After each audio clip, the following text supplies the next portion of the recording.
அன்பார்ந்த மேஷம் ராசி மேஷம் லக்னம் ஆண் பெண் இருபாலர்களும் மற்றும் அனைவரும் நம்முடைய சேனலுக்கு அற்புதமான முறையில் பேராதரவு கொடுத்துக் கொண்டிருப்பதற்கு கோடான கோடி நன்றிகள் வணக்கங்கள். மேஷம் ராசிக்காரர்களாகிய உங்களுக்கு 2024 பிப்ரவரி மாதம் 4ஆம் தேதி உங்களுடைய ராசிநாதனான செவ்வாய் பகவான் பெயர்ச்சியாகிறார். இந்த காலகட்டத்தில் உச்சம் பெறும் ராசிநாதனான செவ்வாயின் அமைப்பால் உயரவிருக்கும் வாழ்க்கை தரம் எந்தெந்த விஷயங்களில் மிகச்சிறப்பாக அமைகிறது என்று பார்க்கின்றபோது உங்களுடைய ராசியின் அதிபதியும் அஷ்டமாதிபதியுமான செவ்வாய் மிகவலுவாக தனது உச்சவீடான மகரம் ராசியில் உங்களுடைய ராசிக்கு 10ஆம் இடமான வேலை தொழில் ஜீவனஸ்தானத்தில் உச்சம் பெற்று சஞ்சரிக்கிறார்.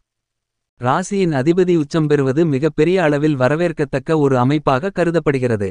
ஏனெனில் பல்வேறு விதமான தடைகள் தாமதங்கள் விலகி நல்லபல அதிர்ஷ்ட முன்னேற்ற மாறுதல்களை பெறுவதற்கான வாய்ப்புகளும் யோகங்களும் உருவாகிறது என்பது மட்டுமில்லாமல் 4 7 8 ஆகிய பார்வையாக உங்களுடைய சுயஸ்தானம் என்று சொல்லக்கூடிய ஜென்மராசியை 4ஆம் பார்வையால் பார்க்கிறார். 7ஆம் பார்வையால் ராசிக்கு 4ஆம் இடமான சுகம்ஸ்தானத்தை பார்க்கிறார். மேலும் செவ்வாய் தன்னுடைய 8ஆம் பார்வையால் உங்களுடைய ராசிக்கு 5ஆம் இடமான பஞ்சமபூர்வ புண்ணியஸ்தானத்தை பார்வையிடுகிறார். இதன் காரணமாக மேஷம் ராசிக்காரர்களாகிய உங்களுக்கு ராசியின் அதிபதியான ராசிநாதனான செவ்வாயால் நீங்கள் பல அதிரடியான மாற்றங்களை சந்திப்பதற்கான வாய்ப்புகளை உருவாக்கிக் கொடுக்கிறார். உச்சம் பெறும் செவ்வாயால் உயரவிருக்கும் வாழ்க்கை நிலைகளென்று அதீத பலத்துடன் பூமிகாரகன் மங்களகாரகன் என்று கருதக்கூடிய செவ்வாய் மிகவும் வலுவாக உச்சம் பெற்று சஞ்சரிக்கக்கூடிய இந்த காலகட்டம் என்பது வாழ்க்கை நிலையில் செல்வவளங்களும் மங்களகரமான பல நிகழ்வுகளும் நடைபெறுவதற்கான வாய்ப்புகளும் யோகங்களும் நிறைந்து கிடைக்கக்கூடிய ஒரு காலகட்டமாக அமைகிறது என்பதை தெளிவாகவும் துல்லியமாகவும் உச்சம் பெறும் செவ்வாய் உறுதி செய்கிறார். ஏனெனில் செவ்வாய் மிகவலுவாக அவரது உச்ச ராசியாக இருக்கக்கூடிய மகர ராசியில் உச்சம் பெற்று பயணிக்கிறார். செவ்வாய் உச்சம் பெறுவது பல்வேறு வகைகளில் மங்களகரமான நிகழ்வுகளை மிகச்சிறப்பாக நடத்திக் கொடுப்பதற்கான வாய்ப்புகளையும் யோகங்களையும் உருவாக்கிக் கொடுக்கக்கூடிய அமைப்பாக கருதப்படுகிறது. பொதுவாகவே செவ்வாய் உங்களுடைய ஜனனகால ஜாதக அமைப்பில் 3 6 11 ஆகிய இடங்களில் அளப்பரிய அளவில் நன்மைகளை வாரி வழங்கக்கூடிய வலுவான அமைப்பில் சஞ்சரிப்பார். அதேபோன்று 5 10 ஆகிய இடங்களில் அளப்பரிய அபரிவிதமான மாற்றத்தை ஏற்படுத்திக் கொடுக்கக்கூடிய ஒரு வலுவான அமைப்பில் சஞ்சரிக்கக்கூடிய கிரகமாக செவ்வாயை கருதப்படுகிறது. பொதுவாக 1½ மாதகாலங்கள் இந்த உச்சநிலையில் சஞ்சரிக்கப் போகிறார். 1½ மாதகாலகட்டங்கள் உச்சநிலையில் சஞ்சரிக்கக்கூடிய இந்த காலகட்டத்தில் ஜென்மத்திலோ அஷ்டமத்திலோ செவ்வாய் அமர்ந்திருந்தால் பெரிய அளவிற்கு சிரமங்கள் ஏற்படுமென்று எண்ணி வருத்தப்பட வேண்டாம். ஏனெனில் செவ்வாய் உச்சம் பெற்று சஞ்சரிப்பதால் இந்த காலகட்டத்தில் பல நன்மைகள் நிறைந்து கொடுப்பதற்கான வாய்ப்புகள் கண்டிப்பாக உண்டு. அதே நேரத்தில் விரயத்திலிருந்தாலும் மங்களகாரகன் வீண்விரய செலவுகளை சுப செலவுகளாக மாற்றுவதற்கான அதிர்ஷ்டயோகங்களை அள்ளிக் கொடுக்கிறார். ஏனெனில் 9 கிரகங்களிலேயே பூமிகாரகன் மங்களக்காரகன் என்று அழைக்கக்கூடிய அமைப்பு செவ்வாய்க்கு மட்டும்தான் உண்டு. சகோதரகாரகனாகவும் உத்தியோககாரகனாகவும் உடல் இரத்தத்திற்கு அதிபதியான இரத்தகாரகனாகவும் செவ்வாய் இருக்கிறார் என்பதால் தன்னுடைய ஆதிக்கத்தை மிக அபரிவிதமாக பல்வேறு வகையான விஷயங்களில் செலுத்துகிறார். அதிலும் குறிப்பாக ஒரு மங்களகரமான சுப நிகழ்வு நடைபெற வேண்டுமென்றால் கண்டிப்பாக அதில் செவ்வாயின் பங்கு மிக முக்கியமான ஒன்றாக கருதப்படுகிறது. வீட்டில் இல்லத்தில் நடைபெறக்கூடிய சுப நிகழ்வுகள் திருமணம் குழந்தை பாக்கியம் காதுகுத்து வளைகாப்பு புதுமனை புகுவிழா என எதுவாக இருந்தாலும் அதில் மங்களகாரகனான செவ்வாயின் பங்கு மிக முக்கியமான ஒன்றாக கருதப்படுகிறது. தற்போது செவ்வாய் உச்சம் பெறுவதால் இதுபோன்ற மங்களகரமான காரியங்களை மிகச்சிறப்பாக செய்வதற்கான யோகங்களும் வாய்ப்புகளும் நிறைந்து கிடைக்கிறது என்பது மட்டுமில்லாமல் பூமிகாரகன் என்றும் செல்வகாரகன் என்றும் செவ்வாயை அழைக்கப்படுகிறது. எனவே அவர் உச்சம் பெறக்கூடிய இந்த காலகட்டங்களில் உயரவிருக்கும் வாழ்க்கை தரம் என்று சொல்லக்கூடிய விதத்தில் புதிதாக வீடு நிலம் சொத்து தோப்பு துறவு நிலம் புதிய விவசாய நிலம் பொன் பொருள் ஆடை ஆபரணங்கள் வண்டிவாகனங்கள் வீட்டுமனை போன்ற அனைத்து வகையான அசையும் அசையா சொத்துக்களை வாங்குவதற்கான வாய்ப்புகளும் யோகங்களும் மிக அளப்பரிய அளவில் கிடைக்கவிருக்கிறது என்பதை உச்சம் பெறக்கூடிய செவ்வாய் தெளிவாகவும் துல்லியமாகவும் உறுதி செய்கிறார். இந்த காலகட்டத்தில் உங்களுக்கு செவ்வாய் திசையோ செவ்வாய் புத்தியோ நடைபெற்று செவ்வாயின் நட்புகிரகங்களாக இருக்கக்கூடிய குரு சந்திரன் புத்தி அல்லது சூரியன் புத்தி நடைபெற்றால் மிகப்பெரிய அளவிலான பன்மடங்கு அதிகமான நன்மைகள் கிடைக்கும். அல்லது குரு திசையோ சந்திர திசையோ சூரிய திசையோ நடைபெற்று செவ்வாய் புத்திகள் நடைபெற்றாலும் மிகப்பெரிய அளவில் உங்களுடைய வாழ்க்கை காலநிலையில் உயர்வுகளை சந்திப்பதற்கான யோகங்களும் வாய்ப்புகளும் மிகவும் அபரிவிதமாக கிடைக்கிறது என்பதை உச்சம் பெறும் செவ்வாய் தெளிவாக உறுதிப்படுத்துகிறார். ஆனால் அவரது பகை கிரகங்களாக இருக்கக்கூடிய ராகுகேதுக்களின் அமைப்பு இருந்தால் மட்டும்தான் சற்று கவனத்துடன் இருக்க வேண்டும்.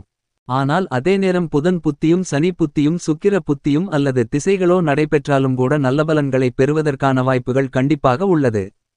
ஏனெனில் செவ்வாய் நட்புகிரகங்களாக சூரியன் சந்திரன் குரு போன்றவற்றை பார்த்தாலும் சமகிரகங்களாக சுக்கிரன் சனியை பார்க்கிறார்.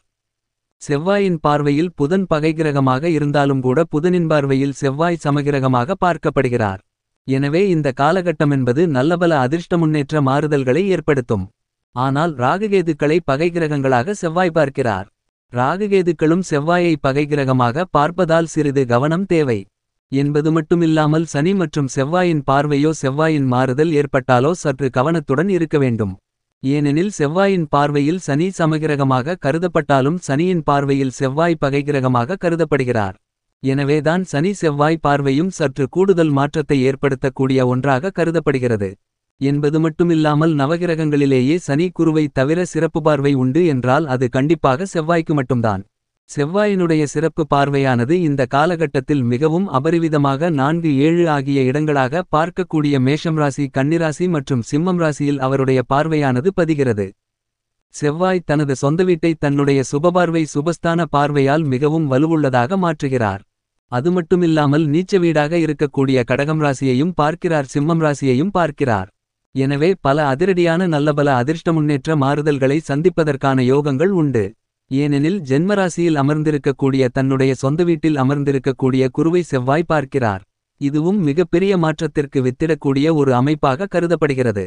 ஆனால் அதே நேரம் மங்களகாரகனான செவ்வாய் உச்சம் பெறக்கூடிய இந்த தருணத்தில் அனைத்துவிதமான சிரமங்களும் செயல்களும் துச்சம் என்று விலகி உங்களுக்கு நல்ல பலன்களை நிறைந்து கொடுக்கக்கூடிய ஒரு அமைப்பாக மாறுகிறது என்பதில் சந்தேகமில்லை. இந்த மாதிரியாக செவ்வாய் பகவானின் அமைப்பு வலுவாக இருக்கும் இந்த காலகட்டத்தில் மேஷம் ராசிக்காரர்களாகிய உங்களின் குடும்ப சூழ்நிலையை பொறுத்தமட்டில் உச்சம் பெறும் மங்களகாரகன் ராசியின் அதிபதியான செவ்வாயின் அமைப்பு காரணமாக இந்த காலகட்டம் உங்களுக்கு ஒரு பொற்காலமாக அமைகிறது. நீங்கள் எந்த காரியத்தை கையில் எடுத்தாலும் அவற்றில் காரிய வெற்றிகள் கண்டிப்பாக கிடைக்கும். உடல்நல ஆரோக்கியம் சீராக அமையும். புதிய அசையும் அசையா சொத்துக்களை வாங்கி மகிழ்வதற்கான யோகங்களும் உண்டு. அதிலுள்ள தடைகள் விலகும். புதிய வீடு கட்டுவதற்கான யோகங்களும் பழைய வீட்டை பழுதுபார்ப்பதற்கான காலகட்டமாகவும் அமைகிறது. பல்வேறு வகையான தடைகள் நிறைந்த காரியங்கள் அனைத்தையும் உங்களுக்கு சாதகமாகவும் மகிழ்ச்சி நிறைந்தவையாகவும் மாற்றிக் கொடுக்கிறார். பல்வேறு வகையான சுப செய்திகள் இல்லத்தில் கேட்பதற்கான வாய்ப்புகள் உண்டு. ஏனெனில் உங்களுடைய சுயஸ்தானமென்று சொல்லக்கூடிய ஜென்மராசியை சுகம்ஸ்தான பார்வையால் பார்க்கிறார். சப்தம பார்வையால் சுகம்ஸ்தானத்தை பார்ப்பதால் ஆரோக்கிய தொல்லைகள் விலகும். நீங்கள் எதிர்பார்க்கக்கூடிய உடல் நல ஆரோக்கியம் அபிவிருத்தி ஆகக்கூடிய ஒரு காலகட்டமாக கருதப்படுகிறது.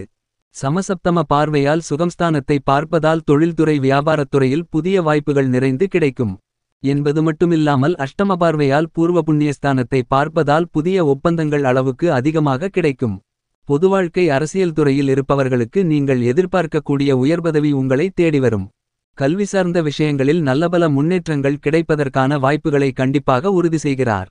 சுபகாரியங்கள் மகிழ்ச்சியை ஏற்படுத்தக்கூடிய வகையில் அமைகிறது. பெண்களை பொறுத்தமட்டில் செவ்வாய் உச்சம் பெறக்கூடிய இந்த காலகட்டத்தில் குடும்பரீதியான மன கவலைகள் தொல்லைகள் விலகி நல்லபல அதிர்ஷ்ட முன்னேற்ற மாறுதல்கள் கிடைப்பதற்கான வாய்ப்புகளும் யோகங்களும் இந்த காலகட்டத்தில் நிறைந்து கிடைக்கிறது என்பதை தெளிவாக செவ்வாய் உறுதி செய்கிறார். ஏனெனில் அஷ்டம பார்வையால் 8ஆம் பார்வையால் ராசிக்கு 5ஆம் இடத்தை பார்ப்பதால் குடும்பரீதியாக இருக்கக்கூடிய பல சிக்கல்கள் சிரமங்கள் விலகக்கூடிய ஒரு சிறந்த காலகட்டமாக கருதப்படுகிறது. இப்படிப்பட்ட செவ்வாய் பகவான் சூரியன் புதன் போன்ற கிரகங்களோடு இணைந்து சஞ்சரிப்பதால் இந்த காலகட்டங்களில் உங்களுடைய கௌரவம் பெயர் புகழ் அந்தஸ்து செல்வம் செல்வாக்கு உயரும். பணவரவு என்பது திருப்திகரமாக இருக்கும். குறிப்பாக ரியல் எஸ்டேட் சம்பந்தமான துறைகளில் உள்ளவர்களுக்கு எதிர்பாராத பல முன்னேற்றங்கள் லாபகரமாக இருக்கும். உங்களுடைய குடும்பத்தில் வசதி வாய்ப்புகள் பெருகவிருக்கிறது. இதன் காரணமாக வீட்டில் மகிழ்ச்சி அதிகரிக்கவிருக்கிறது. குறிப்பாக மேஷம் ராசிக்காரர்களை பொறுத்தமட்டில் உங்களுடைய குடும்பத்தில் பெண்களால் நல்லபல நன்மைகளை கொடுக்கக்கூடிய அதிர்ஷ்ட முன்னேற்ற மாறுதல்கள் ஏற்படக்கூடிய ஒரு காலகட்டமாக கருதப்படுகிறது. குடும்ப ஒற்றுமை சிறக்கும். குடும்ப தேவைகள் அனைத்தும் பூர்த்தியாகி மன நிம்மதி கிடைக்கும். தந்தை வழி காரியங்களில் அனுகூலமான ஒரு காலகட்டமாக அமைகிறது. கலைத்துறையில் உள்ளவர்களுக்கு நல்லபல புதிய வாய்ப்புகள் உங்களை தேடிவரும். மேலும் திருமண வயதிலுள்ளவர்களுக்கு திருமணம் நடந்தேறும். குழந்தை பாக்கியம் இல்லாத தம்பதியர்களுக்கு இந்த காலகட்டத்தில் புத்திர பாக்கியம் கிடைக்கும். காதலர்களுக்கு காதலில் வெற்றி கிடைக்கும்.